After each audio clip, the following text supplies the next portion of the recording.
Mobility is freedom, right? We like to talk all the time that transit gives people hope because it gives them the capability to live their life as they want to, go where they need to go without those kinds of barriers. I think until people live without good transportation or mobility, they don't realize how much they depend on it and how important it is to their well-being in their daily lives. In the fall of 2023, Hamiltonians provided input to help shape the plan by answering this question: what is your vision for Hamilton's future? While many things are changing in Hamilton, one thing has stayed the same: residents' concerns about traffic flow and our roads. Our focus over the next 10 years is to raise that score as high as possible by committing our own people, our own equipment, to doing some of these pavement activities as far as maintenance is concerned. Mobility is one of the 8 policy topics within Plan Hamilton, the city's comprehensive plan, which is a roadmap for development in our community for the next 10 years.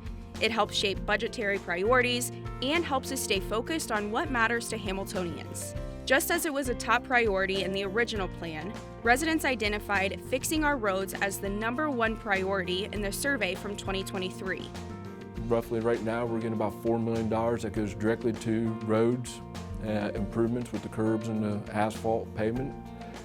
This year we'll have close to about $10 to $12 million of construction going on our roadways alone that will be greatly affecting the traveling public this year and will have a huge impact on the mobility of the town.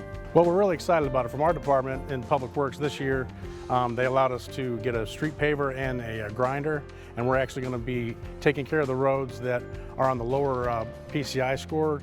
They're roads that have underground utilities that haven't been replaced yet or are not scheduled to be replaced right away, but they're in such bad shape that we want to get on top of them so they have good surfaces to drive on. Improving traffic flow has been identified as the 3rd priority for Plan Hamilton when it comes to mobility.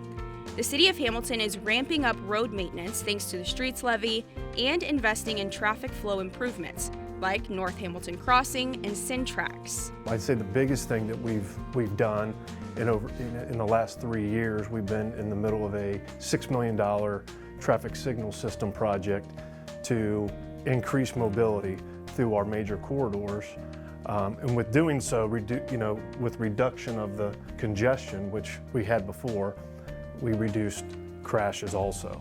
But making improvements in these areas requires a broader multimodal approach. Adding sidewalks, bike paths, and more bus routes are important to provide safe, convenient alternatives to driving. Projects like the Beltline Trail and more safe routes to school initiatives will continue to be important to the future of our community. So I think that there's a space for paths like along the river, through parks, things like that, that are multimodal. But I think that having paths that are safe, that may be part of the street in some way, is really most important, so we understand how people move and how we get people safely from one place to another, whether it's for recreation or it's for transportation. I guess it's important to keep up, right? Everybody is always innovating, everybody's always trying to strive for the next best thing. If we're not busy trying to improve our mobility options and talk with our community and answer folks about what they need and what we need to put in place, we're not going to keep up with our peers, and it's not going to be as desirable a place to live or be. Thank you to everyone who took the time to provide input and shape Plan Hamilton. We're excited to move these objectives forward and build a strong future for Hamilton. Are these the right priorities? Let us know your thoughts before we finalize the Plan Hamilton update by reaching out to the City of Hamilton Planning Department.